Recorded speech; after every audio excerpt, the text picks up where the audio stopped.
And one. Okay, once again, we are back with Between the Piers. We are back with another episode at the Portland Media Center. The flowers are growing in Portland and the cruise ships are back in town. It's tourist season. You know what that means? Wharf Street is going to be full of stumblers and you won't be able to get a table at Porthole until the fall. Glad we're all in this one together again. Just another thing I wanted to bring up. The Maine Department of Inland Fisheries and Wildlife has brought up the fact that it is turtle season. So please be careful of turtles crossing the road. We are no longer in amphibian season. We are now in turtle season. And please don't hit them with your cars. Thank you. But I digress. My next guest is a very, very special one. I have been mulling over the idea of a Summer of Dance series where I get as many representatives from local dancing styles in the Portland area. And my next guest would be the perfect representative to start that series up with a stomp. My next guest is Dugan Murphy, the organizer. You're the president, right? The president of Portland? Yeah, president of the board of directors. Very nice. Of the wildly popular Portland Intown Contra dance. Every Thursday, State Street. You know it. You love it. You have seen my weird pants there. How you doing, man? Pretty great. Thanks for having me on. Thank you so much for coming on. And I want to also thank you for keeping a consistent event every Thursday. Mm-hmm. It has been incredibly difficult for me personally to build a community in Portland since I moved here.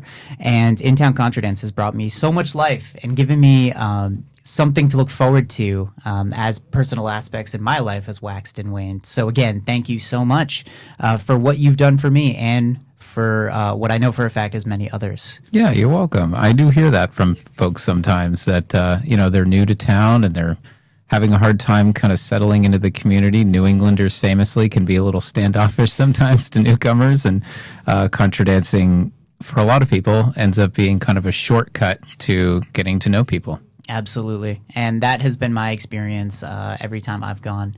You're coming close to the 10th anniversary, are you not? Yeah, this coming Thursday, we're celebrating the 10th anniversary of the weekly Thursday night Contra Dance series hosted by Portland Intown Contra Dance. That is super exciting. Did you think you'd make it to 10 years?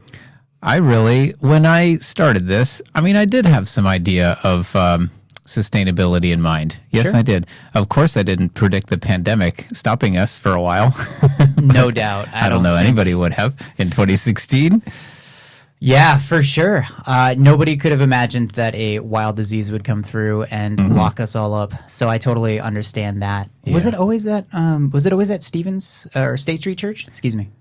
Yes. We had a test dance in February of 2016 at Mechanics Hall. We had a test dance at the State Street Church Parish Hall April of 2016. And it was that second test, which we did on a Thursday. The other one was a Monday. Just kind of testing the idea, can you have a contra dance on a weekday night in the city, in town, no parking really easily available, and will people show up? And those two tests showed us that they would, especially that first one in February. It was a blizzard. It was, really? Oh, yeah. It was legit a blizzard.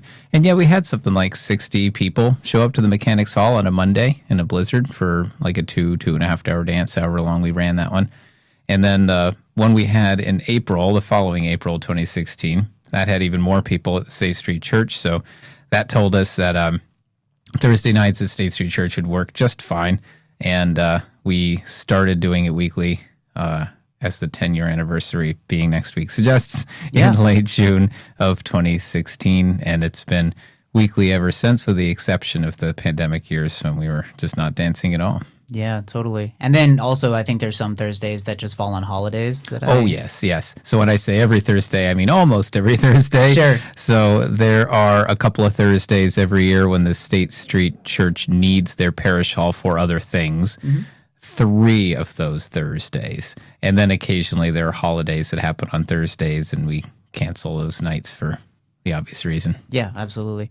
Before we get too far along, I do want to give a very, very special shout out to a guest who was supposed to be here but cannot.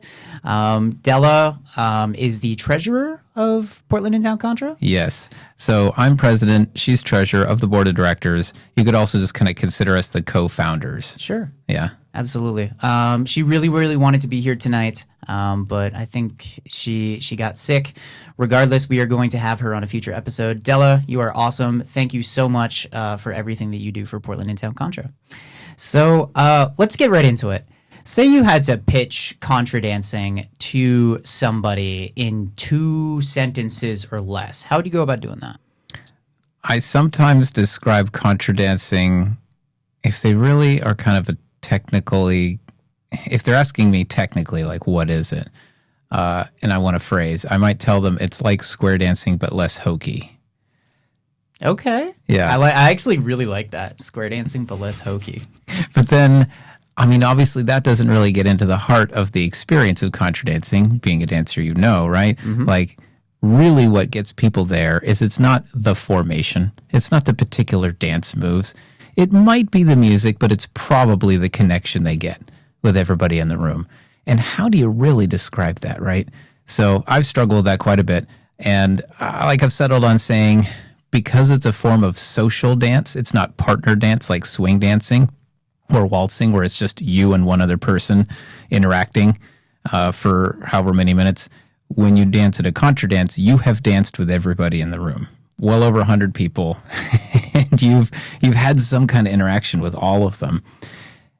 So being social dance, I tell them it's like this interesting way of just having these like really kind of intense but minute experiences with everybody in the room, connecting with each other, also connecting with the music. I couldn't agree more. Yeah, that's a really, really great way of putting it.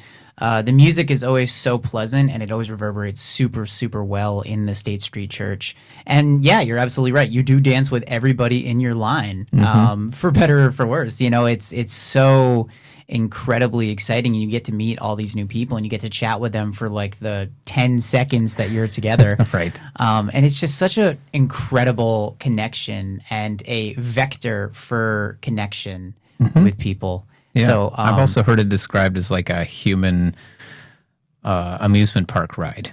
A human amusement park ride. Okay, Yeah. I have not heard that one. Yeah, and I think in that case, whoever I got that from was describing more the physical experience of doing all this kind of spinning around and flowing around with all these other people. And a lot of times you're using somebody else's weight or tension to kind of get some kind of centrifugal force going on, whether that's in a swing or an allemande or whatever.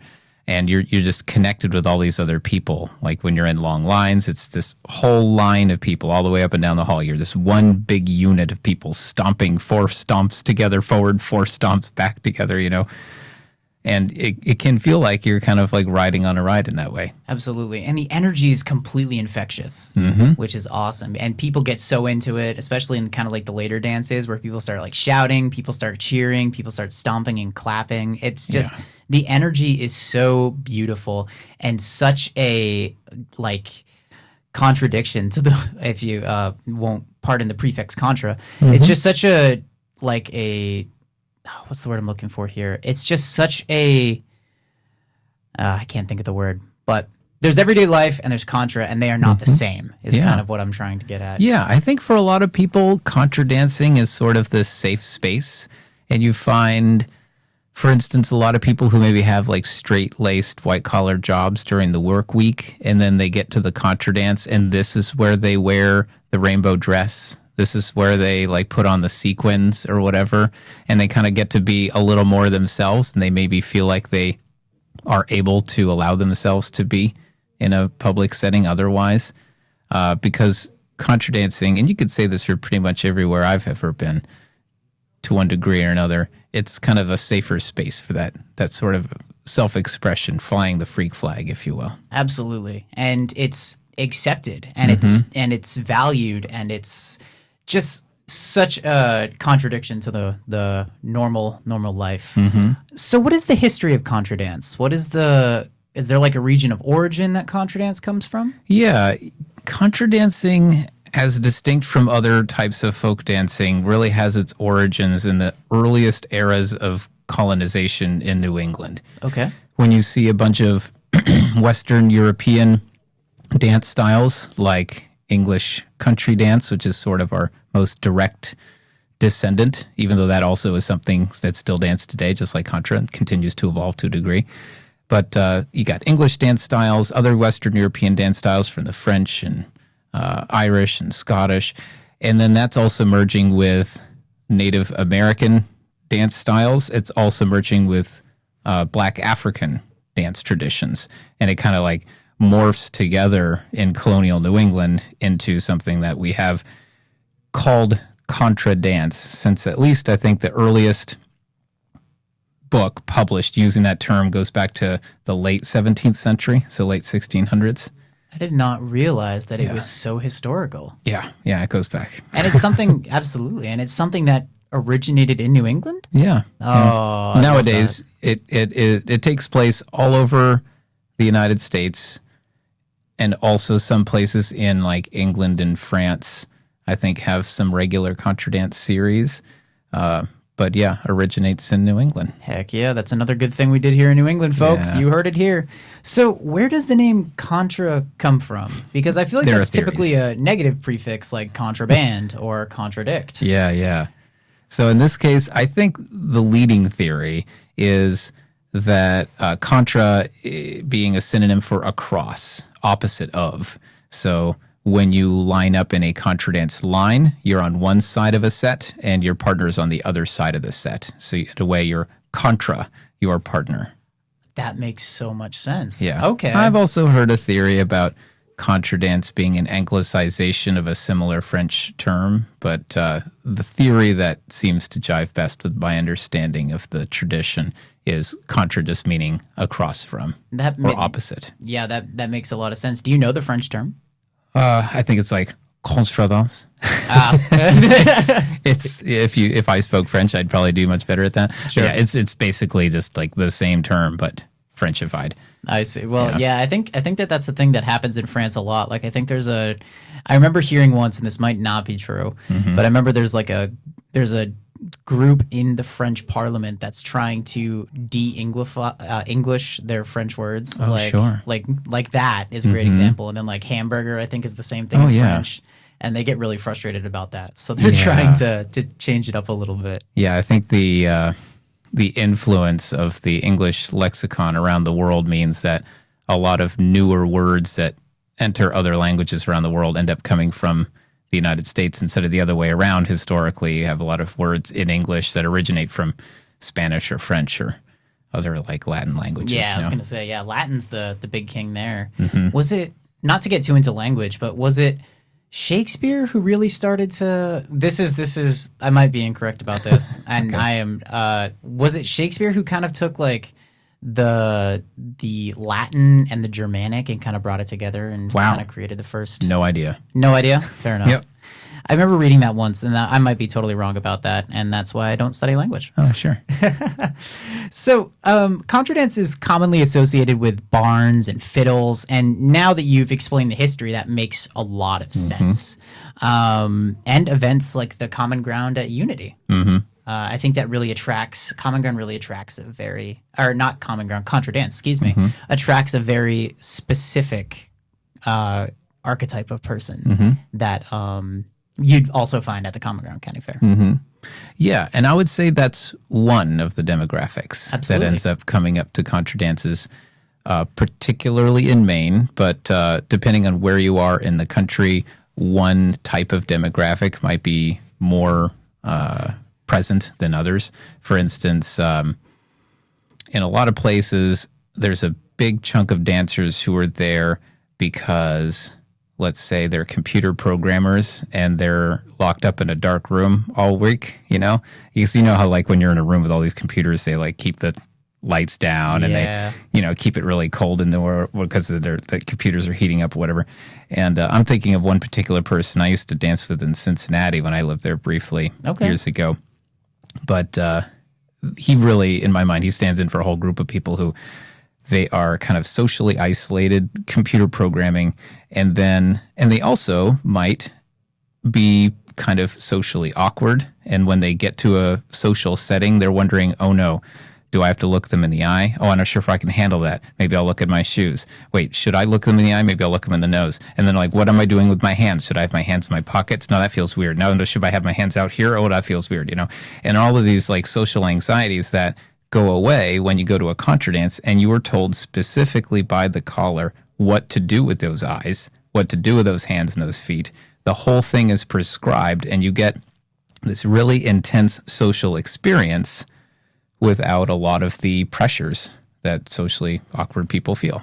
No doubt. Yeah. That was one thing that definitely caught me off guard in Contra, was the amount of eye contact there was. When I first started about a month ago, maybe a month and a half ago, people were just staring me in the eye. And I'm like, why are you doing that? That's a little odd. And I'd like stare off to the left, or I'd like stare at the ceiling. And then I ended up getting super dizzy. you know?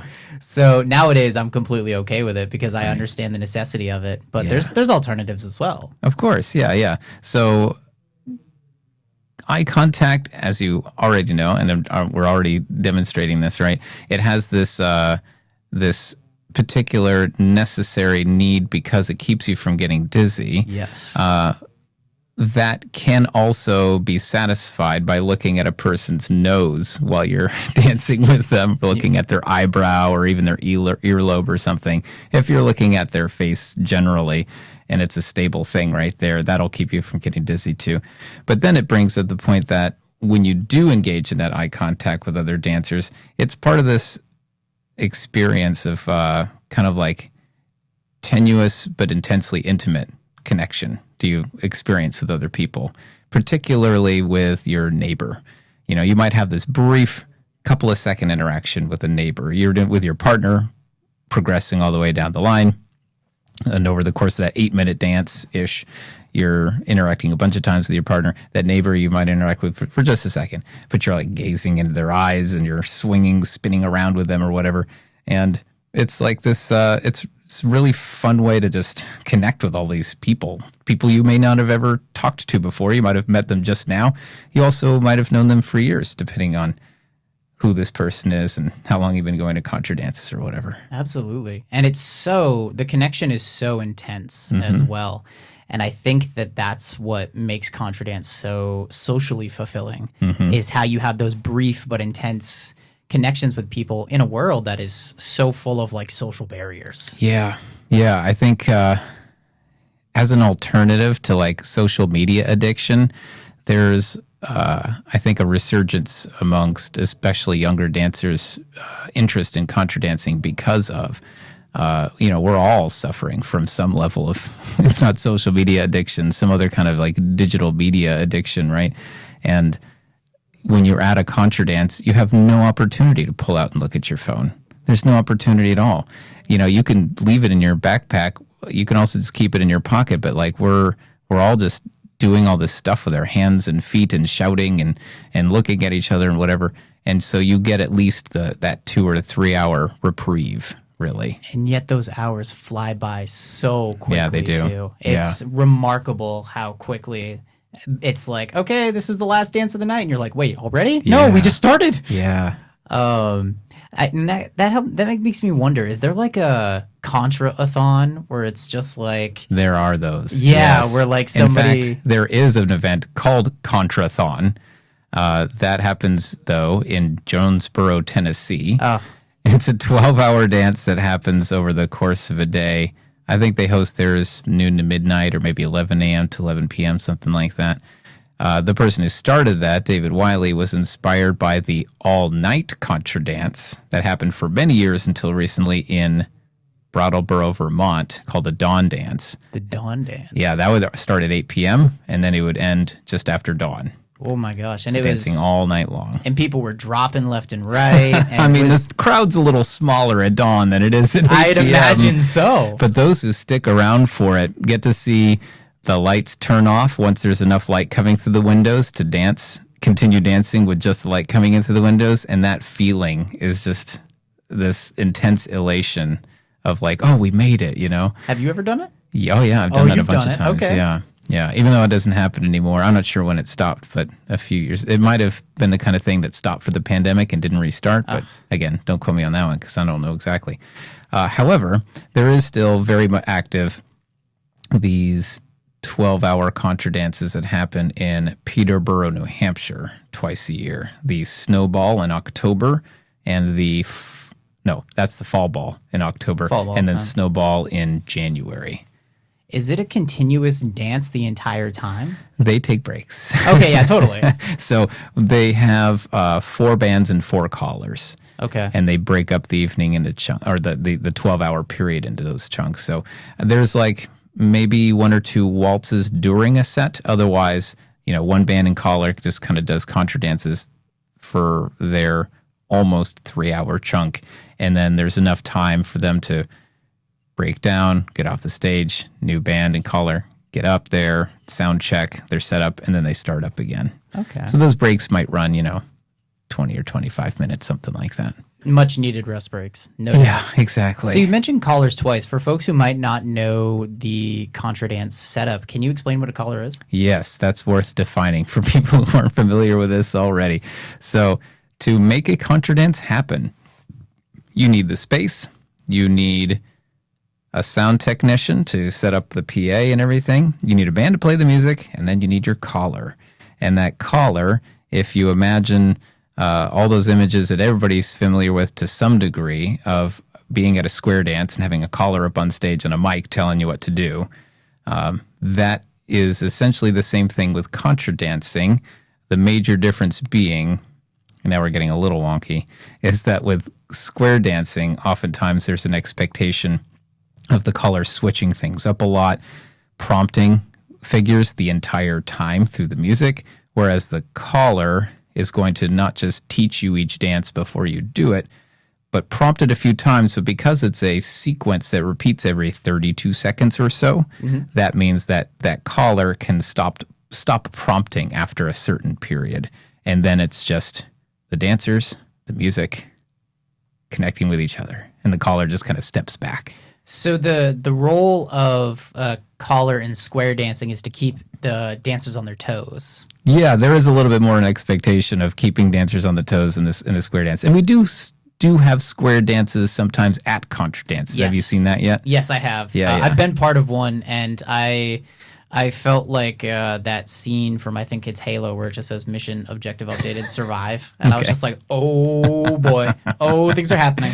Right. But it ended up being super fun, and I was with a bunch of like the really experienced contra dancers, so that was really so they're nice. probably able to help you out a little bit. Yeah, and then in the contra scene, the caller goes 3 or 4 times and explains it, and then just kind of lets people do their thing. Oh, yeah. So there'll be a walkthrough, which means that typically the caller will walk through all of the figures in order, teaching as necessary, demonstrating as necessary, and do that maybe 1 or 2 times through the full choreography of the dance. And then we'll prompt the band to start.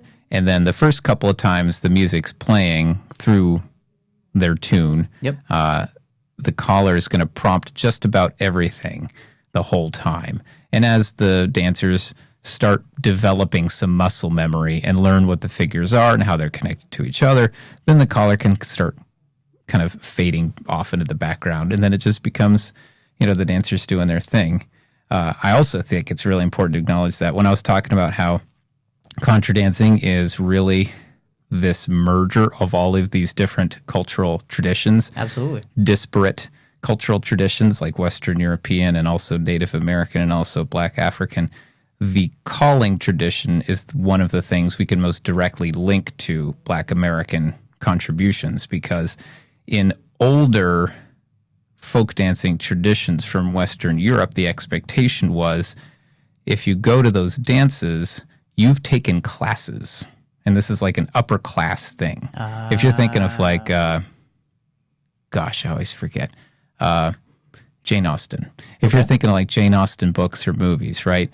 Those characters have all been to classes, and they've been taught these dances. The band starts playing a particular tune. Let's say it's Key to the Cellar Door or whatever. I think I'm naming an English dance, right? And then, you hear the tune, and you're like, oh, I know this. And then you just do it. And there's no need for a caller. But Black Americans are like, okay, we want to be able to enjoy the same thing in our community. We are not doing classes and stuff. So we're just going to have a person kind of teach us as we go along. Okay. So that's essentially where calling comes from.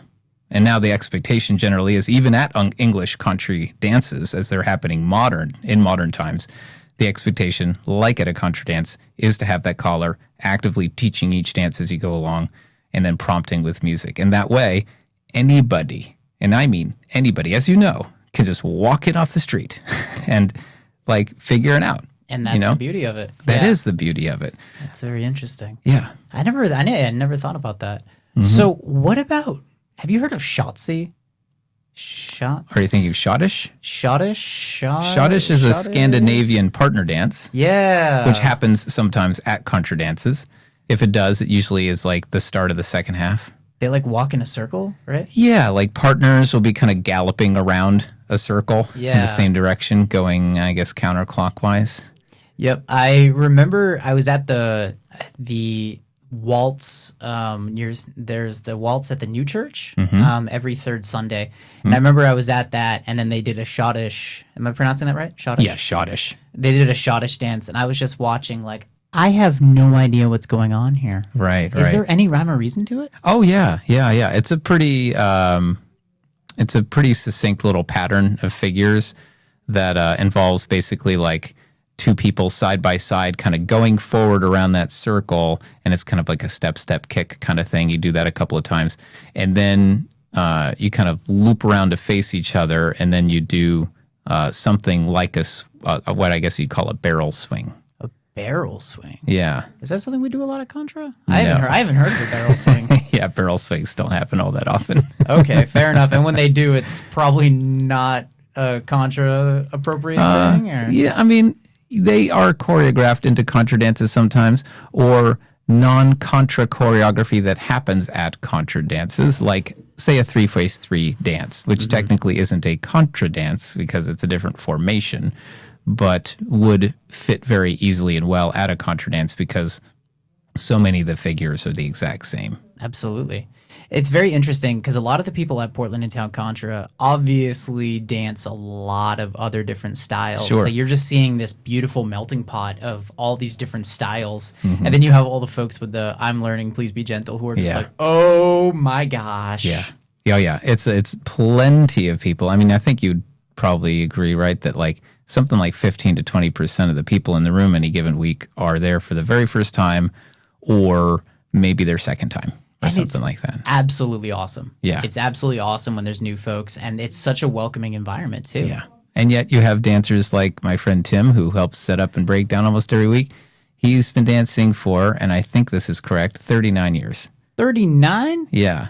That's Tim with the handkerchief, right? Or Yes. the bandana? Yes, with a bandana, yeah. Yeah. Yeah, he goes to just about every dance he can go to in Maine. And by that I mean he's been to more contra dances at the State Street Church than I have, or Dela has, even though we organize I was about to them. say, didn't you start the Intown Contra dance? Every so often we're on vacation or whatever it is, we have somebody else like there to run the dance for us. Or maybe I have a thing that I'm doing and Dela runs it. Yeah. She has a thing she's doing, so I run it or whatever. And yet, I think since we restarted after the pandemic, Tim has missed one dance. Why?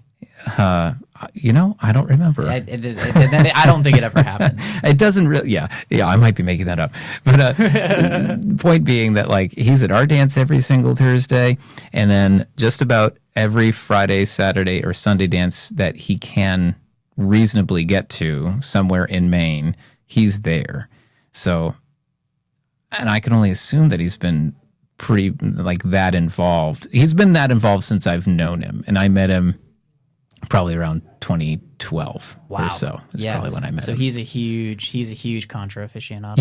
Yeah. It's obviously a big part of his like social life and his like calendar and whatever. No doubt. Yeah, because for some people, me included, right? It becomes a very big part of your social scene because all of a sudden it's like, oh, I know a lot of these contra dancers, and then you get really interested in like choreography or music or whatever. For me, like music's kind of beyond me. I didn't really ever go to any music classes or whatever, even when I was growing up. So, but the choreography makes a lot of sense to me, and that's why I got into calling, for instance, and then organizing dances. So then you get in touch with all these dance communities in other places and travel around. And if dance communities in other places want to hire a caller from some far away place. They might fly them in. That's been me sometimes. Then I get to experience these dance communities in far-flung places and see what things are similar and what things are different. And I definitely, let's get back to that, but I do want to give a shout out to Tim once again. Yes. There's a picture of Tim on DEFA's website. Yep. And for folks who don't know what DEFA is, it is the...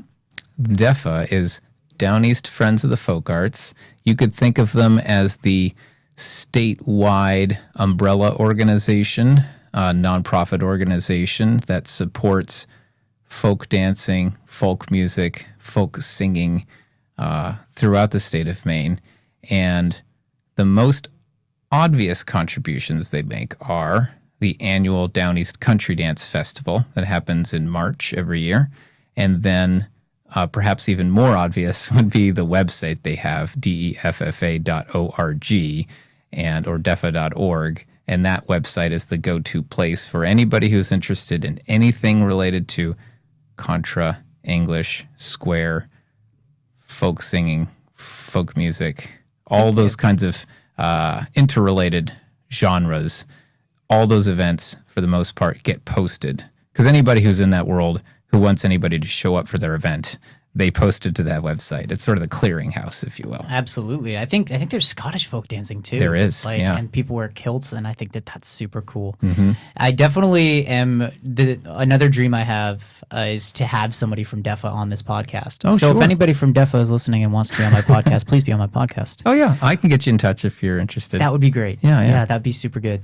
But there's a picture of Tim, and he's doing a swing with somebody, and it's just this incredible looking photo, and like their arms are up. And to this day, like you can ask Dela, because I was like, what is that called? How do I do it? I want to learn that so bad, because it just was so graceful looking. Yeah, and also it looks so graceful looking because it's a really good photograph taken by a person named Robin Nicole Toll. Okay. Towle, Toll. And Robin is a professional photographer, does a lot of weddings, but also has graced us with their presence at contra dances sometimes. Like in the pre-pandemic times, Robin would sometimes come and take pictures of people contra dancing at PICD.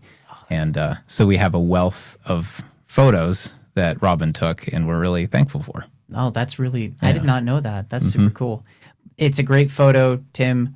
Thank you. You've inspired me to learn whatever that swing is called. It's incredible. Yeah. Thank you. Tim's amazing, not just because of his like presence at Contra Dance. It's one thing that he's so committed he goes to all these dances, but it's another thing that while he's there, he is actively seeking out people who are brand new, many of them quite nervous, and he puts them at ease. He is very effective at dancing with brand new people, kind of helping them figure things out as they go along. He shows up early to every dance I've seen him at in Maine to help set up, stays late at every one of them to help break down. He's just the like dictionary definition of a helpful community member. I'd agree with that. Yeah. And he's just he just seems like such a genuinely kind man too. Yeah, I would say so. Yeah. Based on my knowledge of him, he seems like he is a genuinely kind person. Legendary. He's a legend. He's a legend of the Portland Contra community for sure. But where have you danced? So you said that you've danced in some far-flung locations. Where have you danced? Yeah. So the first Contra dance I ever went to was in Blue Hill, Maine. Okay. And that would have been in 2003. And I didn't start dancing regularly until 6 years later when I was living in Bangor, Maine. Okay. And that was because I had an internship there for 6 months. And I was dancing regularly, both in that city and then other towns and cities in Maine. But at the time, I was in Bangor on an internship because I was otherwise living in Cincinnati to get a bachelor's and master's degree from the University of Cincinnati. Oh, whoa. Yeah. Born, raised in Maine, of course, but lived there for a number of years to get these college degrees. So after getting in this habit of dancing so regularly while living in Maine for 6 months, I'm like, okay, well, I still got a few years left living in Cincinnati. like, do they do this out here too? And it turns out they do. Excellent. So, when I went back there to continue classes, I started dancing regularly at the weekly Monday night Contra dance that they have in Cincinnati. There are other Contra dance communities in that part of the world, like in Kentucky and Indiana, other parts of Ohio. And that's when I really started getting more, feeling like I was more part of a national Contra dance community, because I got to be really good friends with the dancers out there, driving with them to other dances in other areas, especially big weekend-long events. And so then when I was finally done with school and I was able to move back home to Maine permanently, which was in 2012, by then I was just, totally sold on this. I was like in the Contra dance community. So then in a way, I was kind of introducing myself to the Maine Contra dance community, but in a way I was like also coming home to it, because it was where the first Contra dance I'd ever been to happened in 2003. It was where I started going regularly to Contra dances, even though a lot of people weren't necessarily familiar with me, or they were like, "Oh yeah, I remember seeing you a few years ago." Yeah. Oh man, yeah, that must have been a little weird. Yeah. But Maine's home, right? So Absolutely. I moved back home and like felt so at home immediately as soon as I got back. Yep. And that's the beauty of Portland. I was born in Portland, and I left for a while. I lived briefly in New Hampshire. I lived briefly in North Carolina, working for the Park Service, and then just wanted to come back to Portland. It was home, and it hopefully, fingers crossed, it stays home. Yeah. And another beautiful part of that is the community, community aspect that you find in Portland. Totally. Yeah. When you said, did you think 10 years ago that this series would last 10 years? And I think that I figured it would continue at least this far, because by time Dela and I were ready to start a weekly Contra dance series, we were at that point very well settled in Portland. I had been working in Skowhegan, Maine for a while. Before that, of course, I had been like in Cincinnati for years or whatever. And before we started that Contra dance series, we had finally like truly felt like we settled down. And I mean, I knew at least as early as 2002 that I was destined to live my life in Maine, like growing up here and everything. But like a lot of people, you grow up somewhere and you're tired of it. So like when I was done with high school, and I went to high school in Scarborough, like K through 12 was high school, was Scarborough. It's where I grew up. I was like, well, I got to explore all these other places. And I did explore all these other places. But it took less than a year for me to realize, oh, actually, I would rather be in Maine for my entire life. I've seen all these other places, and I'd much rather be in Maine. It's so funny you say that, because I had the exact same experience. Yeah. I graduated from Gardner, Gardner area high school, and then I went to Africa for a little while, and then I studied abroad in the UK. And when you're in Maine and you're in high school, the first thing you want to do is leave Maine. Yeah, every single time. It's like a universal Maine experience. Right. But I think a lot of people decide when they go out there and they see the other world, they're like, man, I don't want that. I want to go back to Maine. Yeah, exactly. I've seen it. I've seen the elephant, and I'm ready to come back home. Yep. So that's totally what I felt like as early as 2002. But, later on things changed, and I decided I needed to go to college, and college, for a variety of reasons, ended up happening in Cincinnati.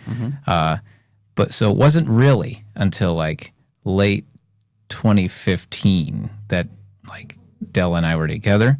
We both were like, okay, we have no other reason for like leaving this place now. We are settled. We are here now, which meant that we felt very comfortable making a big long-term commitment, like opening up a weekly Contra dance series that would run indefinitely.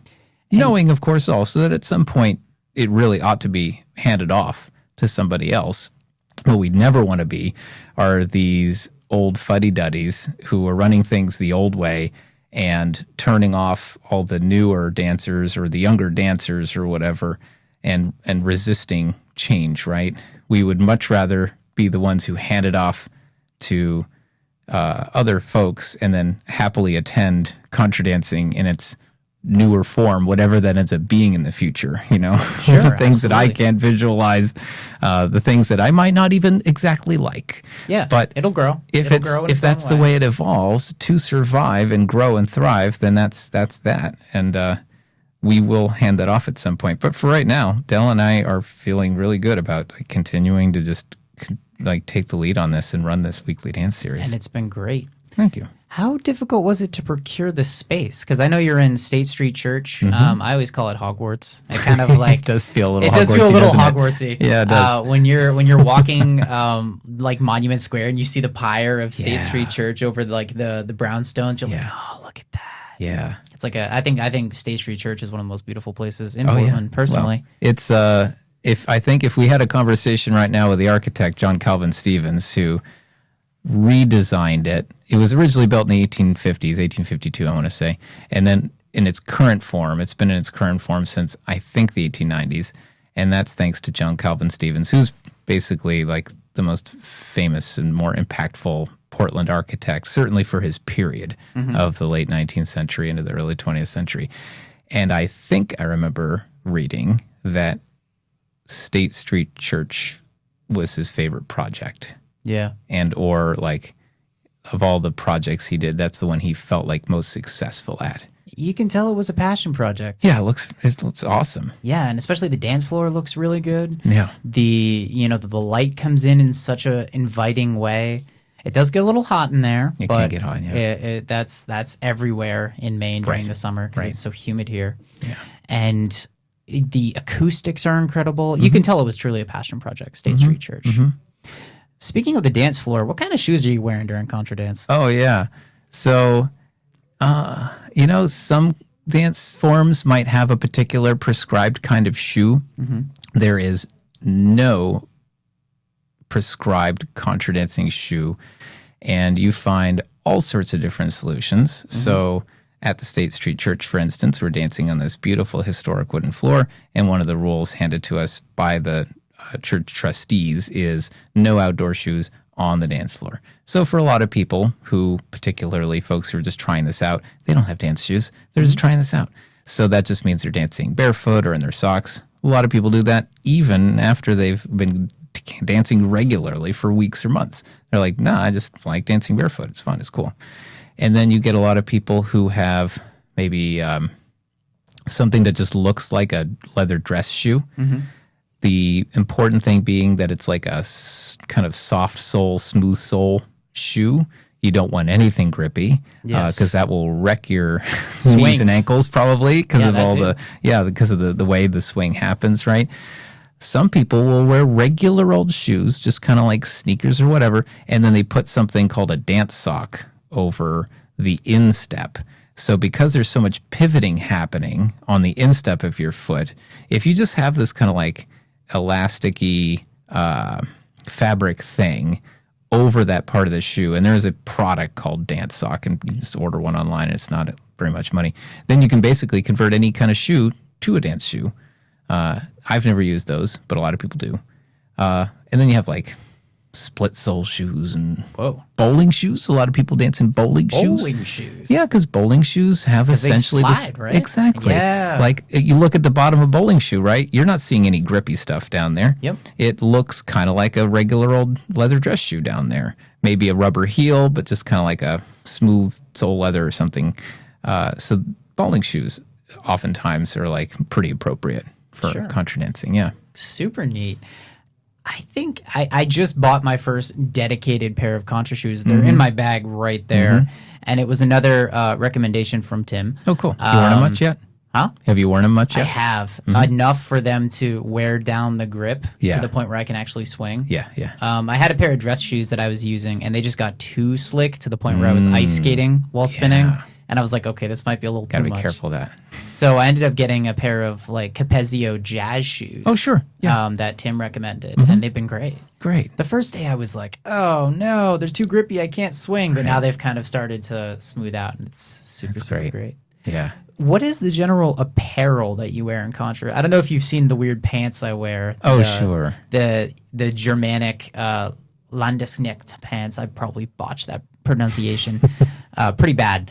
But what is the actual apparel? That's kind of cool, but like, what are you Yeah. supposed to be wearing?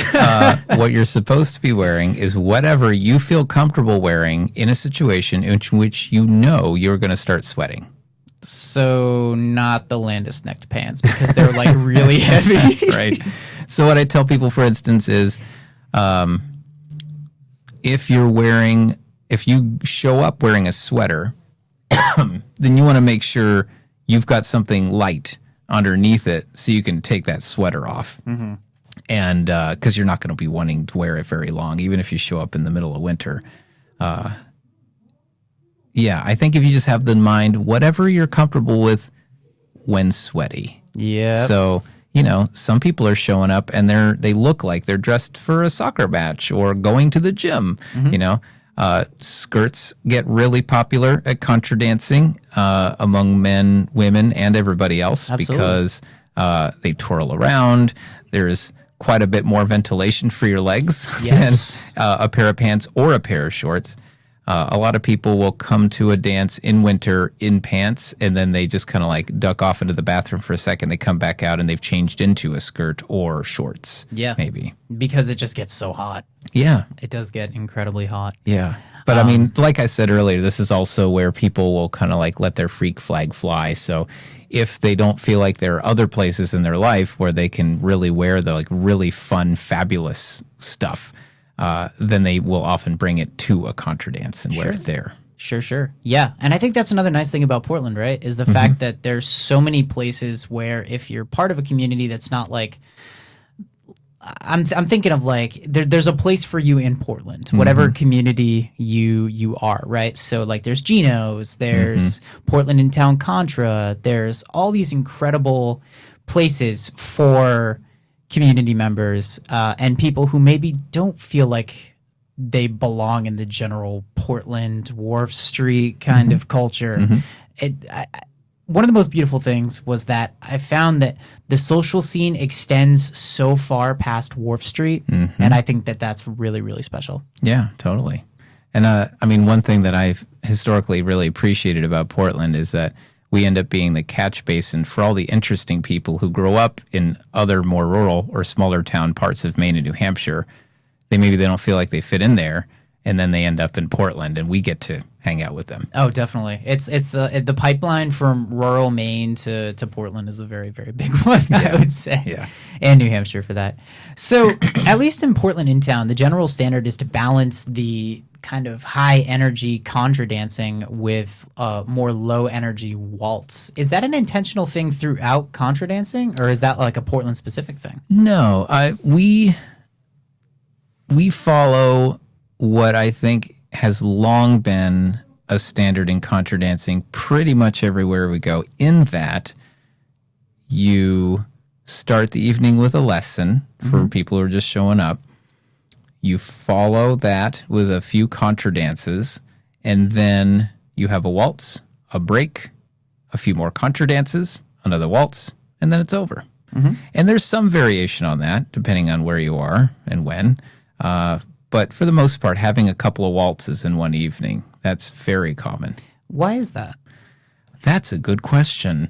And if I had an answer, this is me guessing now, it probably came out of some accidental programming decision from somebody in New England in the 70s. So funny. And that's a guess. Yep. And I'm saying New England in the 70s because even though contra dancing goes back hundreds of years to the 17th century, the availability of contra dancing has waxed and waned throughout history, both in New England and other regions.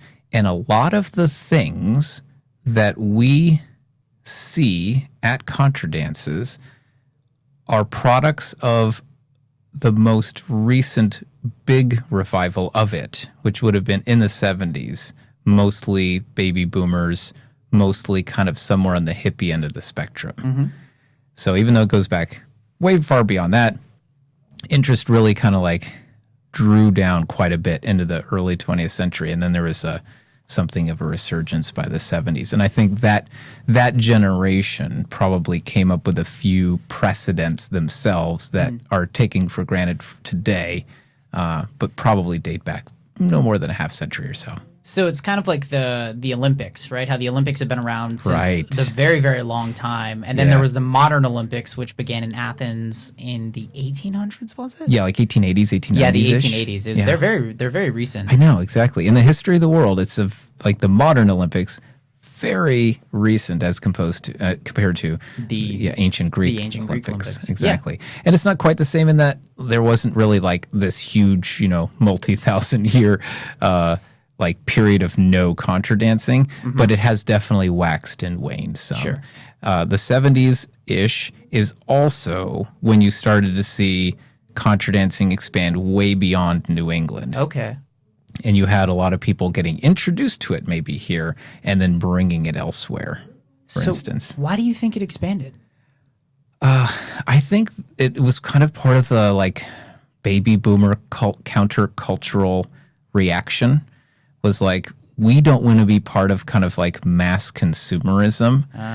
And we're looking for something in our grandparents' generation. And by our, I'm saying now, as speaking as a baby boomer. Sure. Like what are the precedents in the past that predate like what we think of as modern mass consumer culture? And for a lot of people, particularly when you get to Maine, Vermont kind of area, particularly the folks who would call themselves back to the landers, inspired by the Nearings, for instance, they're not just looking at like, we live in the woods, we can the food that we eat in canning jars, et cetera, et cetera. They're also like, oh, and then there's these older forms of folk music and folk dance. And that contributed a lot to the revitalization of new interest in this stuff.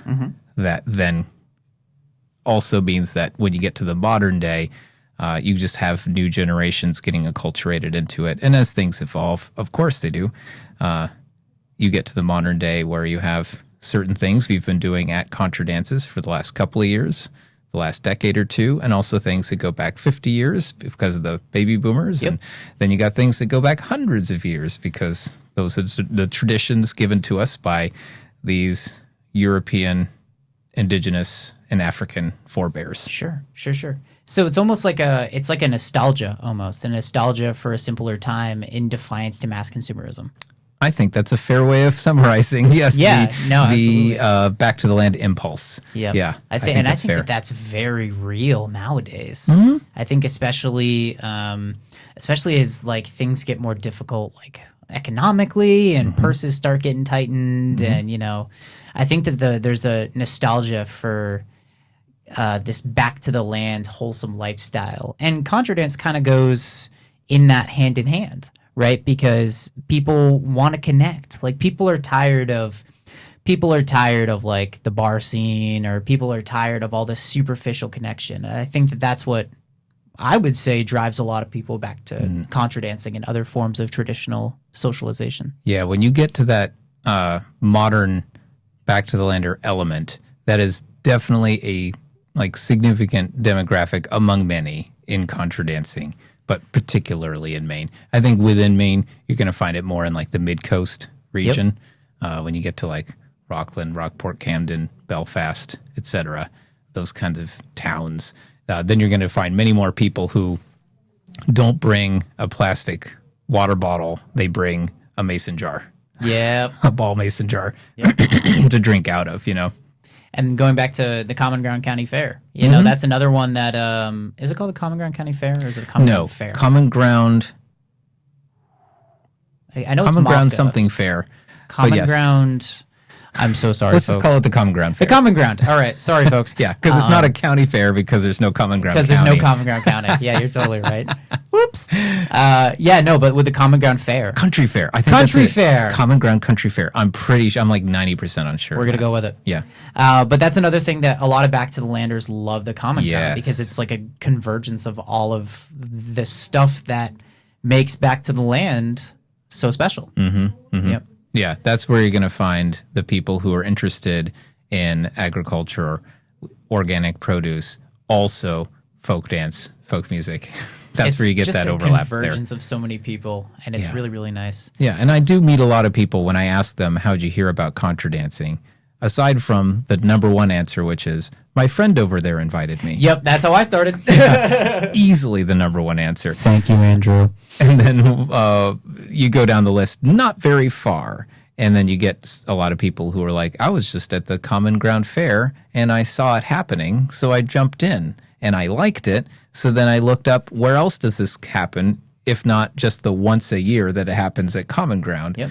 And then easily a little quick Google search will probably bring up the DEFA website or other websites of contra dance communities around Maine. And you find out, oh, wow, it happens every Thursday in Portland, and then somewhere in Maine, almost every Friday, Saturday, and now even some Sundays. And once you go down that DEFA rabbit hole, There's a lot. You can there go. Are a lot of things you going could on. go if you wanted to. You could go to a dance every night of the week. Mm-hmm. Thank you for that, because it's like you never know when you're gonna have a really bad day at work, and you're like, I just need to go dance. Yeah. Yep. And I think that DEFA is really, really special for that. I do still want you on my podcast. Please come on my podcast. So I understand that there's a diverse range of ages at Common Ground as well. I think people primarily like, only old folks would go to a contra dance. I think that people would be like, only old folks go to contra dance. It's not a thing that young kids go to. And then there's young, 20-something-year-olds. Yeah. All over. The median age at Portland Intown Contra Dance is pretty low. Yeah. And it's lower now than it was before the pandemic. No doubt. Yeah. And again, I think that that's because people of that age just want genuine connection. Yeah. And we've been starved of genuine connection due to the whole social media thing. And like you said earlier, you get a break from that for 3 hours. And I think people don't realize how much that means to them. Yeah. Yeah. It really does. And when you see at different dances, the median age is like slightly higher, slightly lower. Yep. It's an interesting process to go through of like, what kind of defines this community, this dance versus this dance? And like, why does this dance kind of attract these folks versus that dance attracts those folks or whatever? And it just has a lot to do with who the organizers are and what kind of community they're actively building there, Absolutely. For some contra dance communities, the pandemic kind of wrecked them and they had to start shutting down events. And then when they restarted them, there was a lot of people who didn't come back because maybe they went from 70 to 75 during the pandemic, right? Yeah. And now they're like, I'm just a little too old, or they moved away or whatever. And then they're not coming back because it's just not.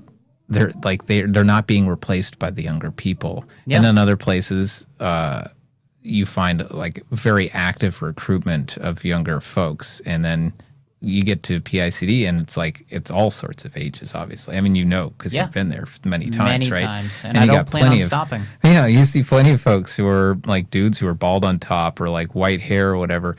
Plenty of like teenagers, 20-somethings, like a whole contingent of Maine College of Art dancers. Yep. Yeah, I know. I think especially in the last year. Yeah, the Mecca to PICD pipeline is pretty big. Yeah, it's a real thing apparently. Yep. A lot of that has to do with Bets. Shout out to Bets. Whenever I ask people, how'd you find out about contra dancing? The number one answer is my friend over there told me, and then within that, my friend told me. The person who is that friend is more often than not Bets. Bets. Okay, so Bets is like a local Portland, like in-town contra dance. Yeah, you would recognize Bets. They're at most dances. Cool. Think of like necktie, untucked, button-up shirt with a skirt on bottom. Legendary. Yeah, I think. You'd have to point them out, but yeah, I have a feeling that I know who Bets is. Sure. And Bets, you're really awesome. Thank you for promoting Portland in-town contra dance. Thank you a lot. So another thing is that I think that third spaces are really, really important. And people don't realize that there are third spaces that exist that don't involve alcohol. Yeah. Right? What are your thoughts on that? Oh, gosh. You're talking to a person who has never consumed alcohol. Never, ever? It's like it's touched my lips before, right? Sure. But like I've never gone about going to drinking. Like I was peer pressured into taking a few drinks once when I was like 13 years old. Otherwise it's like I've just avoided this stuff because of like bad examples I've seen, Sure. you know, in my family, my community or whatever. Absolutely. And I'm like, I'm just not going to get into that, on top of the fact that it's just really expensive. And it's getting worse. Yeah. So, you know, I've lived my entire adult life like seeking third spaces that are free of drinking. Like, it's never been a thing for me to go out to the bar and go drinking. And has that been difficult for you? Finding those third spaces?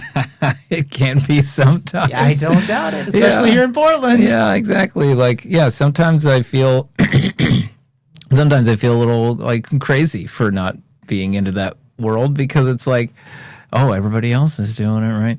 But yeah, I mean, there are plenty of social spaces for non-drinking, and maybe like drinking can be involved, but it's not the focus. Yeah, you know, plenty of spaces. And that's one thing that really attracts me about contra dancing, is that it's this like super wholesome space for, like, if anybody's done any drinking, they've maybe done a little bit ahead of time.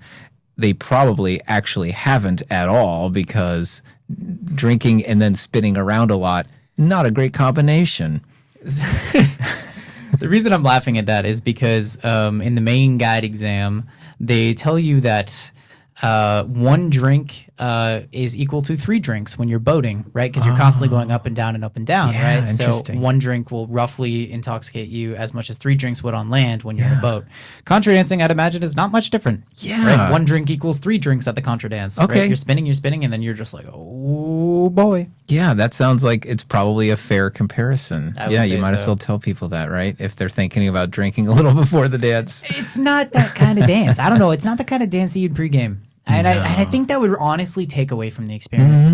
I think that pre-gaming, because it's already so socially intense, that you don't need that social lubricant. Yeah, exactly. Because that's, I mean, obviously that's what's really getting people to do the drinking a lot, is because they're like, well, I can't just like throw myself on the dance floor and walk up to people and start dancing with them. I need some kind of like something to lower my inhibitions, right? And at contra dancing, there is such a vibrant culture of asking everybody to dance with them. And even then, like, you do need to find a partner to line up for the dance, but then you're dancing with this whole line of people Right. who are just there because they just lined up. And so you really, all you have to get past is that that little window of like asking somebody to dance, and quite likely you don't even have to do that, because somebody's going to ask you to dance. That has been my experience. I get really anxious asking people to dance.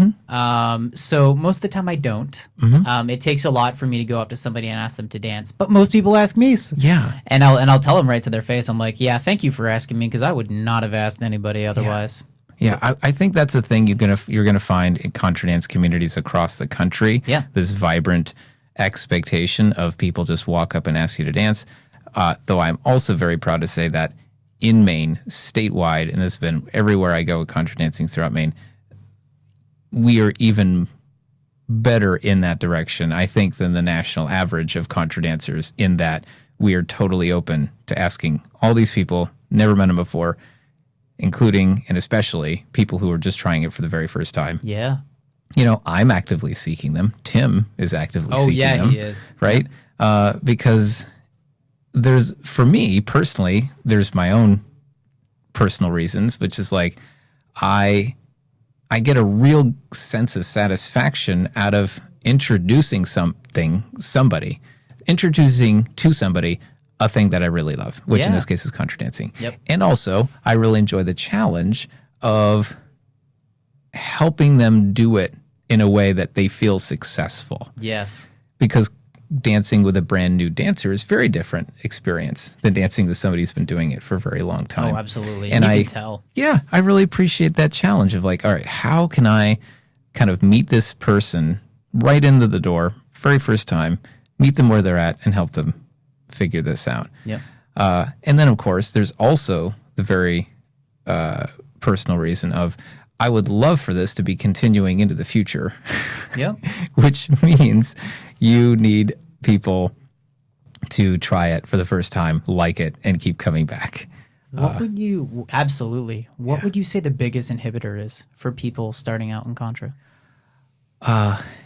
It's when you've never been. Yep. It's I imagine, a very intimidating idea Yeah. for most people because you don't really know what it's going to be like. You kind of have this in your mind. Like people ask all the time, they're like, oh my gosh, I don't know that I want to go. Like, is there anybody else there who's just trying it out? And I'm like, well, yes, actually. Every single time. Every single Without time. fail. Tons of them.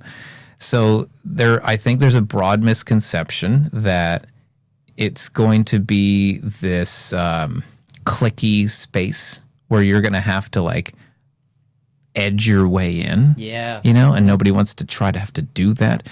They are concerned they're going to be judged for not doing it well, which I am happy to say is broadly not the case. 100%. Yeah. There's just this cultural expectation of, well, I'm messing up all the time and I've been doing this for years.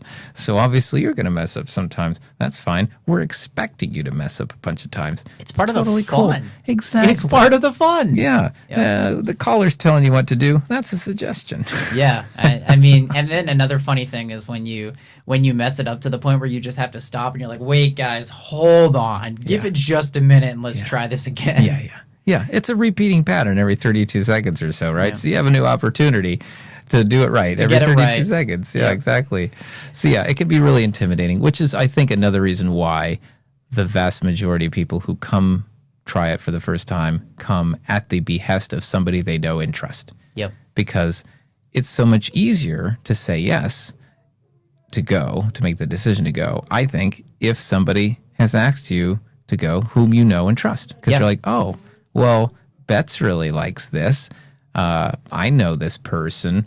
I would like to hang out with this person. So I'll just go with them and do the thing that they like doing. Yep. And then hopefully they like it so much that then they ask their other friends to go to it or whatever. Exactly. Yeah. But it is amazing to think like, wow, you would think we'd run out of new people by now because it's like, how many people live in this city, right? So many people. Of course. And so many people are searching for that community. Yeah, right? There are. And that's been a theme that I've come back to many, many times on this podcast. And that's what makes this podcast so joyful for me is there's so many different communities in Portland that people can be a part of. Yeah.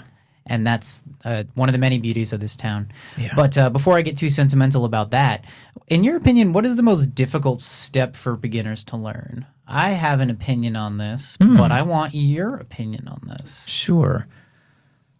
I think the thing that takes a little while for most people is you can figure out pretty quickly how to go through all the motions and be in the right place and kind of technically do the figures right. And then as you show up for a few weeks in a row, that's when you start to really get to the point where you feel like you're, and we often use the term giving weight. Yes. Yep. To where you have this nice, smooth swing or element where you feel like there's a little bit of centrifugal force going on, but also you feel totally connected physically with this other person such that you're not afraid about flying out and hitting people. But you're also not just kind of plodding along. Yep. And, depending on who you are, it might take a few times, a few weeks in a row going to the dance to really feel like you're kind of clicking there and enjoying that swing. I think somebody said it takes about 3 weeks before you get hooked. And I agree with that. Because that second week, I'm like, I'm never doing this again. And then third week, I was like, I'm doing this again. Yeah. And now here we are, goodness knows what. Yeah. I think that's a much, much more succinct answer than the answer that I was going to give, which is the half hay. Oh, sure. Yeah. Okay. Well, okay. So, as a caller, I'm very attuned to which figures are harder to teach than others. As a caller, I'm not necessarily so concerned with who's getting a really good swing experience as opposed to who's doing it pretty okay, but ending in the right place. Yeah. And then the dance can continue. Yeah.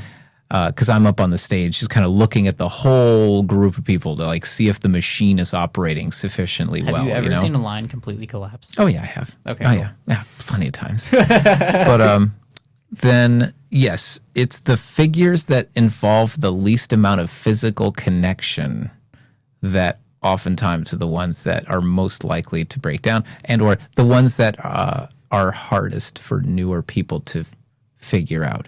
Because when you're doing a hay, which for anybody listening in who's never been to a Contra dance. Just think about like kind of walking around with the music. You're kind of passing this person by the left, passing this person by the right. You're kind of looping around in a little figure eight kind of figure. And because there's nobody kind of taking you by the hand, there's no like physical guidance feature to the figure. So it's easy to be like, oh my gosh, should I be passing by the right shoulder right now or the left shoulder right now? Should I be turning around right now? Am I a little too early? So yeah, it takes a little while, I guess, for folks to figure out a figure like that. I would agree with that. He's making it sound a lot easier than I think it actually is. Because every time I've done it, my partner always finds it so funny because I'm always going, I went the wrong way. Yeah. You know, like every single time without fail, Sure. I've done one of those steps. I've botched it, and I get so frustrated. Yeah, it's cool. But that's the fun of Contra. Exactly. Again. Yeah, and you figure out where you need to be at the end of it, and you move on from there, and it's fine. Yep, it's totally absolutely. fine. So I understand that Portland Intown Contra Dance is a passion project of yours, but I also know that you operate a foot tour company in Portland. Yeah, I do historical walking tours in Portland, Tell me more downtown about area, that. Old Port, etc.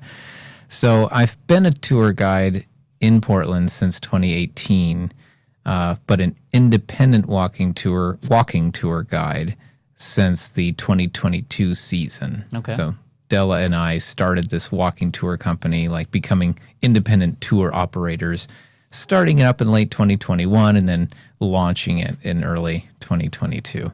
And this is people just who buy tickets to walk around Portland with me, learn the history of this place. And these are themed tours that explore generally topics that other tours generally don't cover, kind of exploring histories that generally get overlooked. Okay. Wow. Okay. Yeah. I'm sorry. When I did that, I just got a call back to my last podcast where somebody was talking about the overlooked history of the Acadian people. Oh, yeah. And their emigration to Louisiana, and they became Acadians. Oh, I know, right? People are always surprised to hear that story. They're Yeah. like, "What are you telling me that Acadian and Cajun is the same word?" And I'm like, "Well, yeah. I mean, Acadians got to Louisiana, and they're like, 'Hi, we're Acadian,' and they're like, 'Yeah, Cajun, got it.'" I had that same revelation in my last podcast. I literally, you can hear the moment that I had that revelation in my last podcast. Yeah. And of course, Cajun as a word has so much more name recognition to America as a country generally than Acadian. Yeah. And yet that's just kind of the, I guess, over time, more modern kind of scrunching of the word. Yep, absolutely. Yeah, kind of like the Ellis Island. I can think of like, yeah, your last name's this. Oh, sure. Totally. Yeah, your last name's not that. It's something much more compact. Yeah. Kind of the names get anglicized oftentimes Yeah, exactly. at a place like Ellis Island. Yeah, my name is Jacobson. No, your last name's Jacobs. Got it. Right. Yeah. You know, something like that. Sure. So what other histories do you like to teach about So in Portland? yeah, I've developed 4 tours. The 2 that I am regularly offering this season are the Hidden Histories Tour and the Black History Tour. Okay. And the Black History Tour is exactly what it sounds like. We are focusing specifically on Black American contributions to Portland history, Maine history, national history, all of it having to do with physical locations in Portland, mostly in the Old Port and then adjacent kind of East End area, like what we now call the India Street neighborhood in Munchway Hill. Okay. Can you give me a fascinating example? Because I'm wow, so yeah. hooked right now. Yeah, I know. So, for instance, not a lot of people in Portland know that. So there's a house on Ocean Avenue, which is on the National Register of Historic Places as the John B. Russworm House. Mm-hmm. Now, when you're on Ocean Avenue and you're looking at these houses, it looks like it just fits right in until you realize this house is much older than all the other houses around it. It was built when that part of Portland was still the city of Westbrook. Whoa. Probably the town of Westbrook. Actually, no, definitely the town of Westbrook at the time. And so the house is more than 200 years old, and there was a boy living there, I'm going to say around 18, 16, 17, that kind of range, a teenage boy named John B. Russworm, or John Brown Russworm. He had been born in Jamaica, sent to a boarding school by his wealthy father in Montreal, and then he moves to Portland because his dad lived in Portland by that point. This was a black kid living in an entirely white family on Ocean Avenue in Portland because his white father lived here with a new wife with these other kids, but his black mother was in Jamaica. Oh, wow. Yeah. So we nowadays say mixed race. At the time, they probably would have used the word mulatto, which is a term we don't use anymore for obvious reasons. Yep.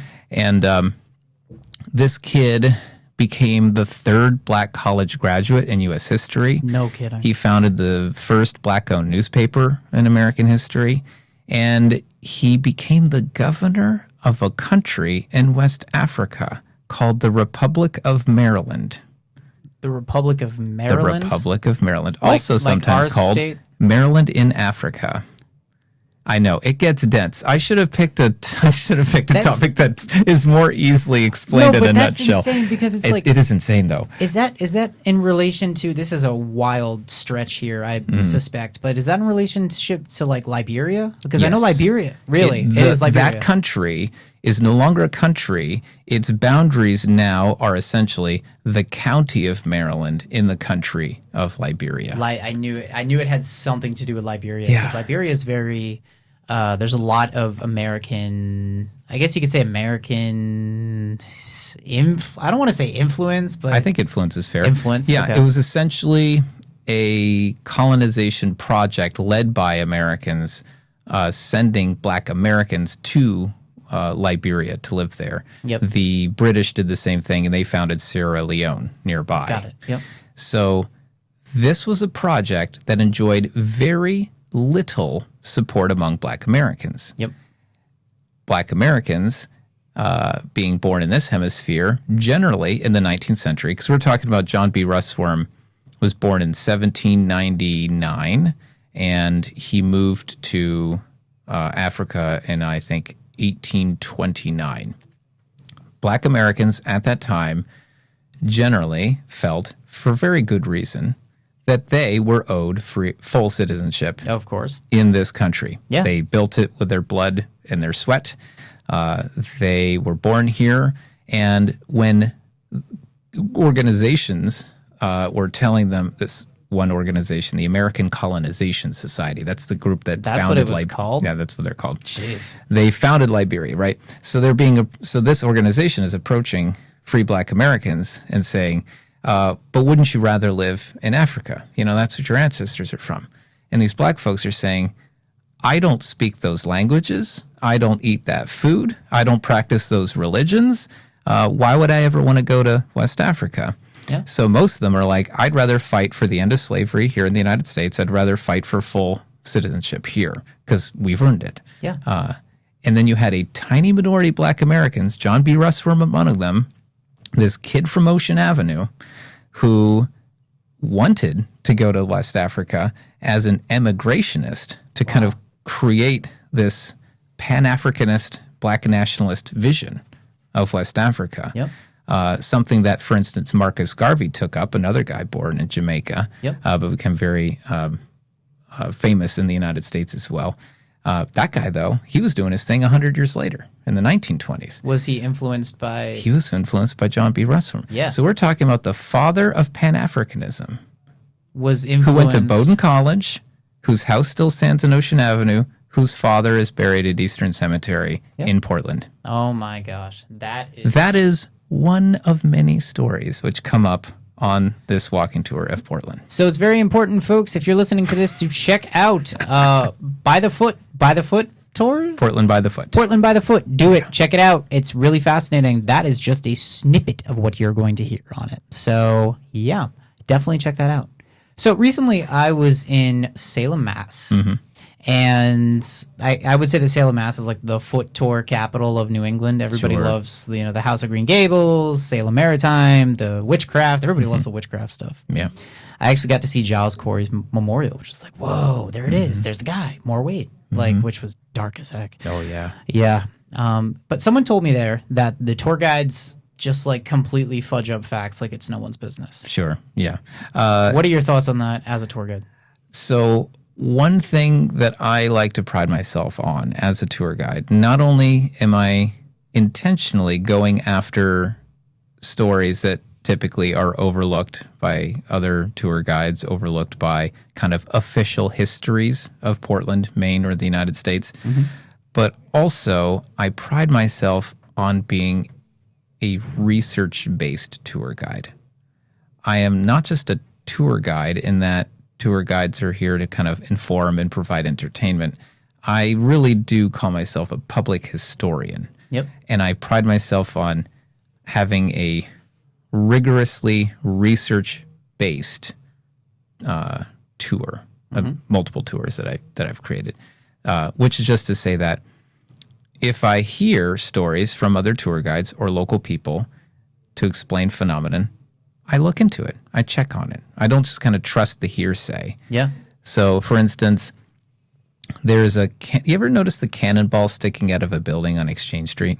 There's a cannonball There sticking is. out of a building on Yes. Exchange Street? Yes, yes. That's a thing? It is, yes. Okay, now I got to look for it. So it's the block of Exchange Street between Middle Street and Federal Street. Okay. It's the left side of the street if you're walking uphill towards City Hall. Yep. You look up at the building, second floor, the name Colesworthy is on there. Yep. It says 1829, 1889. And there's a cannonball sticking out of the bricks. Just a cannonball, just Yeah, in the bricks. It's just sitting there in the bricks. What? Everybody has always told me that's one of those cannonballs from 1775 when the British burned us down. Captain Henry Mowat of the British Navy. Early stages of the Revolutionary War. We just commemorated the 250th anniversary of this bombardment, October 18th of last year. Was that connected to the Boxer and the Enterprise? Or No, was that that's the War of 1812. Oh, okay. Yeah. So everybody's always been like, yeah, there's one of Captain Mowat's cannonballs. And I'm like, awesome. So, tell people that or whatever. And then I'm doing walking tours and I'm like, you know what? I'm going to be research based. I'm going to check on this. And I couldn't find any documented source that said like a reliable printed source that told me what this cannonball is. All I had was people telling me this. And I'm like, well, you know what? I could probably email Earl G. Shuttleworth Jr. And that is the Maine state historian. He was also, until a couple years ago, the longest serving, he was the Maine State Historic Preservation Officer. And to this day, he is the longest serving State Historic Preservation Officer in American history. He was in that role for decades. Yeah. Point is, he's a rock star when Yeah. it comes to Maine history. Yep. So I'm like, if somebody knows, it's going to be Earl G. Shuttleworth Jr. And I have his email address, so why not? So I email him. Yep. And of course he has an answer. He has a newspaper article printed in 1889 when they were building the building, and it clearly says in there, this cannonball comes from the Battle of the Wilderness, which is during the Civil War. Ah, That cannonball has nothing to do with the Revolutionary War. yeah. So- did they nobody shot the building during the Battle of the Wilderness, though, No, right? they certainly didn't. No. So, It happened in Virginia. So my point being, right? Lots of tour guides, and I'm not pointing fingers at anybody here because Nope. I don't know what people are saying necessarily on other tours in Portland or other cities or whatever. But, some tour guides are happy to just kind of repeat what they heard at the bar over drinks. oh man. And I find it particularly important to verify. And I've been able to find certain things I long held as truths, Yep. actually myths. Sure. Yeah. Fair enough. So there's one last question I want to ask you about. You've stated that John Neal is the most interesting 19th century man that people have never heard about. Yeah. What's the story? Why is that? So hard to encapsulate. John Neal, one way that if I'm going to try to get that across, to answer that question, why is he the most interesting person from 19th century America that nobody's ever heard of? It's often easy to just go straight to his superlatives. Okay. So you could say he is, this is very fair, America's first art critic, Okay. America's first women's rights lecturer. Whoa. Yeah, fun fact. The first lecture on women's rights in American history happened in Portland, Maine in 1832. Okay. It was a 4th of July oration delivered by John Neal. Okay. He is also the first American author to use the phrase son of a bitch in a work of fiction. No kidding. Yeah. A novel that he wrote in 1823 called 76. It's about the Revolutionary War. And he wanted to capture the real life language of Revolutionary War soldiers. And one of the words was son of a bitch. Yeah. Yeah. Because he wants to write out language like people actually speak it, which other authors weren't doing at the time. You look at his contemporaries, Washington Irving or James Fenimore Cooper, and they're all writing in this stilted, proper Queen's English. Yep. Nobody has ever talked like that. Yeah. So not even the English talk like that, right? They might write like that, but don't talk like that. So he's trying to write out language as people actually use it, including writing out swear words that other authors were not willing to put into their work. Mm-hmm. He also wrote the first novel about the Salem witch trials, technically the first bound novel because it was preceded by a serial novel that came out in the newspaper and was never actually published in book form. And that has nothing to do with the Crucible, right? Because wasn't the Crucible that's an like 1950s. answer to McCarthyism? Yeah, exactly. Yeah, okay. And this book I'm talking about, it's a novel called Rachel Dyer. It was published here in Portland, 1828. So it's way further back in history. He wrote the first history of American literature. He's considered the first author to use natural diction, which connects to that SOB fact that I shared, because not only was John Neal willing to use swear words sometimes that other authors weren't willing to use, he was experimenting with forms of punctuation and colloquialism that other authors weren't using in order to capture what people actually sound like when they talk. And he called it talking on paper or natural writing. Versus whatever was that being stilted done. Queen English. Yep. You know? Totally. You're like, you're writing out this language and you have dialogue. Let's say you have a dialogue between two people in a tavern. Yeah. And James Fenimore Cooper's dialogue is, well, hello, sir. How are you? Oh, I am fine. Thank you very much for asking. My farm is doing very well. And then you look at John Neal's dialogue in his novel about maybe a similar topic, right? And then you've got two people at a bar, right? And it's just full of dashes and semicolons and colons followed by a dash and ellipses. And I know, colon followed by a dash. That's a little crazy. What is that? It was meant to elicit like a pause, but then kind of forward momentum into the next thought. He's basically just trying to capture how people write or how they talk, because it's completely different from how you write out language. But he wants to kind of get across this and help it become the defining feature of American literature. Because in his view, Americans weren't doing American literature yet. Yep. All the Americans were writing just like all the British authors were. So and he's he like, decided why he don't didn't have wanna our do that. own? Yeah. Yeah, so he comes up with this whole new way, basically, of writing things out. And some of his fans end up doing a much better job than he did. So Oh, really? Nathaniel Hawthorne Oh. read all of these John Neal novels when he was a college kid in Bowdoin in the 1820s. Nathaniel Hawthorne's Scarlet Letter? Yes. So he had a big, and I could talk about this for a while, he had a big connection to Salem Maritime. Yeah. Yeah, he was the... He's a Counting descendant house, of yeah. one of the judges from the Salem witch trials, Yikes. for instance. Yep. And Hawthorne, reading when he was a boy, he's reading John Neal's novels when they're coming out in the 1820s, and he was a huge fan. Yep. And so John Neal was doing all these experiments. They didn't work out super well. He didn't really write any actually good books, but there are all these fantastic moments. You have all these pearls, these little moments, these vignettes in these novels. You're like, wow, that reads so modern. Yeah. But it's from the 1820s somehow. And so you have people like Poe and Hawthorne and Whitman and others who are like, oh, I could do this even better. And they they kind do. of bring it to the next level. But there wouldn't be a next level if John Neal hadn't provided that foundation. So John Neal walked so a majority of the American authors, the greats, if you will, could run. Yeah, I think that's a fair way to say it. Fair Definitely. enough. Is he the one that Neal Street is named after? Coincidentally, Neal Street is named after his uncle, Stephen Neal. Wow, ain't that something? Yeah. Ain't that what you something? often find is that streets in Portland, and so this must be the case other places as well, but oftentimes when you see a name on a street that looks like a person's name, it's oftentimes whoever owned the land at the time the street was laid out. Got it. Super boring. You would think that every named street is like named after some interesting, historic, impactful hero. And it's it's like, not. no. Nope, Steve and Neil just happened to own the land at the time the street was laid out. Boring. No, right? So I got to ask you one more question because Yeah. this has been on my mind for a very long time. Where's the Phoenix? Where'd the statue go? Where'd the Phoenix statue go? The Phoenix statue? Is this no? Are you talking about Michael? There was a statue of a Phoenix. Yeah. Is that a thing that existed, or am I crazy? Are you thinking of Michael, which is in Monument Way near the Lobsterman statue? Maybe. Near the corner of like Free Street and Temple Street? This might be a Mandela moment because I thought that there was a Phoenix statue in the city of Portland, like a big Phoenix statue because we're the Phoenix city because Yeah. we burned down a bunch of times Right. and got rebuilt. Yeah. Did it Restored never them. exist?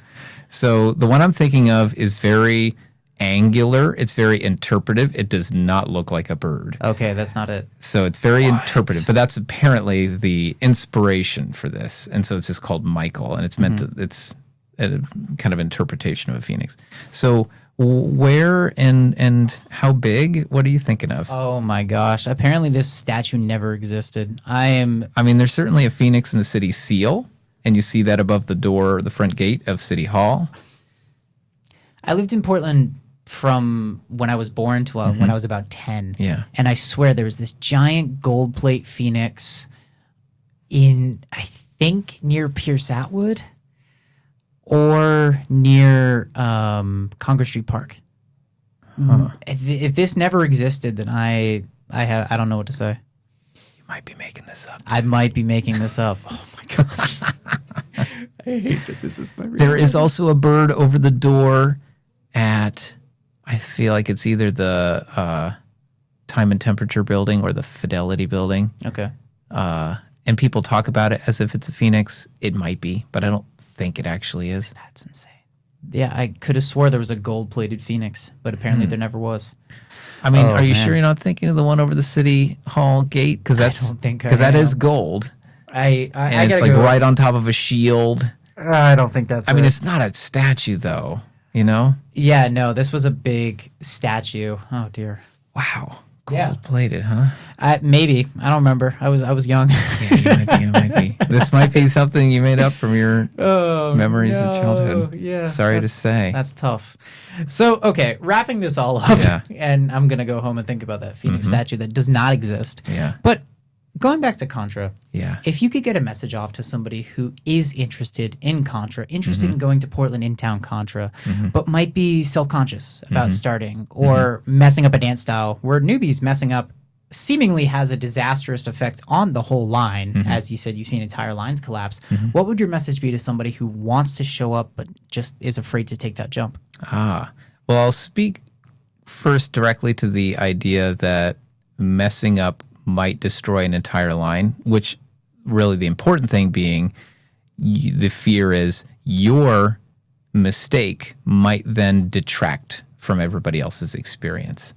When the line breaks down, it's not because any of those dancers in that line made mistakes. Maybe they did. But the real problem is the caller didn't choose the right dance, didn't teach it right, Wow. didn't prompt it right. Yeah. One or two or all three of those things.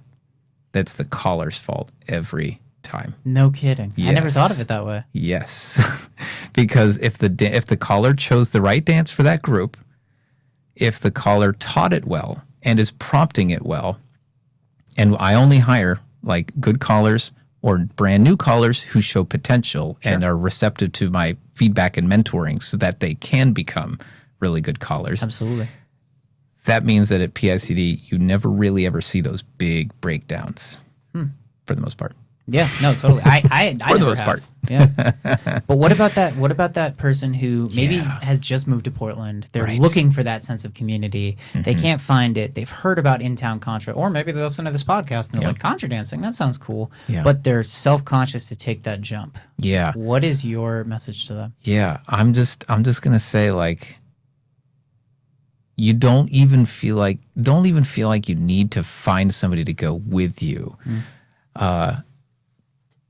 Because now you're not just convincing yourself to go, you're convincing another person to go. And if they haven't tried it yet, that kind of doubles the amount of hesitancy. So if you don't have another person who wants to try it out with you, just go. Because so many people go there alone or in a group of 3 people. Like, hardly anybody goes there with another person. Yep. And even if they do, they're not dancing with that person, maybe more than one dance per evening, if that. Right. My point being that if you just show up, pay your money at the door, take off your outdoor shoes, either dance barefoot or change into shoes you run with you that are clean, indoor-only shoes. Yep. You show up in time for that lesson at 7 o'clock, that caller is going to teach you all the orientation bits that you should need to know in advance. Even if you miss that, you'll be fine. Yeah. But definitely worthwhile showing up if you can for that 7 o'clock lesson. And you're going to have Tim and me and my wife Dela and all these other people in the room who are super helpful, super interested in having you enjoy this and being successful. And they're all just going to like ask you to dance, and they're going to line up with you, and you're just going to, I think, probably have a great time. I understand that there are apparently some people who try contra dancing and don't like it. I have a lot of friends. I have brought them to contra dances. They've tried it and they don't like it. Okay, that's cool. But like, it's awesome, as you know. Absolutely, right? as I know. So obviously you got to try it. Yeah, give it a go. Obviously. Give it a go. Yeah. So I like to end my podcast with a bit of a funny question that I come up with for each individual person. Ooh. And are you a movie? Do you like movies? Yeah, I watch movies. Cool. So in your opinion, I chose 3 of the best dances I could find in cinema. And I want your opinion on who would be the best contra partner. You got Napoleon Dynamite. Uh-huh. You got The Mask, so Cuban Pete. Wow. And Ted from Saturday Night Fever. Wait, who's going to be the best? By The Mask, do you mean Jim Carrey's The Mask? I mean Jim Carrey's The Mask. Okay, yeah. Not And- the other one. Yeah, and who's the third choice? Ted from Saturday Night Fever. Oh, wow. Is Ted John Travolta's Yeah, character? yeah, Okay. Well, I feel like Ted would just be kind of a hot shot, you know? The kind of person who might be like pretty to look at, but not actually a fun person to be around. Sure. Right? And then Jim Carrey's The Mask.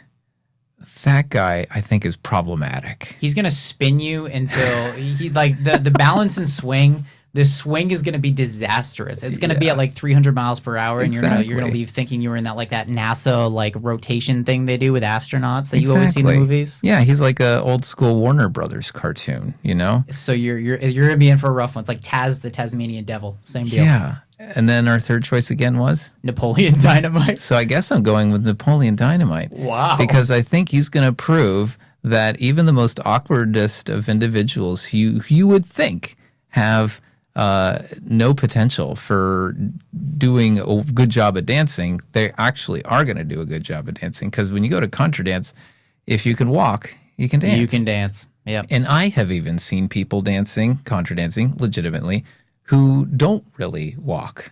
Incredible. And by that I mean I've seen people do contra dancing in wheelchairs. Amazing. I have seen people who do not really like walk distances, and yet they've figured out a way to do contra dancing, maybe because they kind of minimize the amount of steps they do. Yep. And that means that they're able to participate with everybody, fully enjoy this connection with other people in music, even if they can't do what seems like is the minimum. It's still And contra. apparently it isn't. It's you know? still contra though. So yeah. So the simple answer is if you can walk, you can contra dance. And there are even exceptions to that. Yep. No fancy footwork. I've tried to do swing dancing before. I can't figure that out. Yeah. There's all this back and forth rock step stuff. Doesn't make sense to me. Contra dancing is. You're stepping on every beat of the music. That's all. That's all you're doing. Anybody who's ever listened to music and tapped their toe to the beat, that's all you need. That's all. That's it. Because if you can sense that beat, that 1, 2, 3, 4, if you can sense that rhythm, and everybody can, right? Everybody could tap their feet at the same time when they're listening to music or something. That means you could contra dance. I would definitely agree with that on Contra. With waltz, it's a little more difficult. Sure. A little more of a skill. That took me a little while too. Yeah, bless. Who's the gentleman who does the waltz, the new waltz? Oh, are you thinking of Alex Hennings, who organizes the waltz nights? It felt like the episode of Whiplash. Or have you ever watched Whiplash? No. With it's where he's like trying to teach him like the beat of the drum, and he's like. That's what it felt like at the last one, because he was just like, "You're not on beat at all," and I'm like, "Oopsie daisy," but I'm working on it. Yeah, and he's an amazing teacher. So. Yeah, Alex is really good at waltzing himself, and he is good at teaching people how to do waltzing. So we're lucky enough that he's shared his expertise at like the Down East Country Dance Festival, and now he organizes these waltz evenings and stuff that. I've learned things from Alex, that's for sure. The waltz evenings are such a joy. I look forward to it every single third Sunday, I think. So it's coming up this Sunday. Okay. Yeah, I'm not sure. If it is, I'll be there. Anyways. Cool. So we talked about a lot. We talked about everything ranging from Portland Intown Contra Dance to John Neal to the Phoenix statue that just doesn't exist. Might not. I just can't really think of what that was. I'm really bothered by this. Yeah, because you're thinking Congress Square Park or... I might be so wrong. Yeah. I swear there's a gold-plated Phoenix statue. In my mind. If anybody who's listening to this knows what I'm talking about, please make me feel better about not being insane. Please and thank you.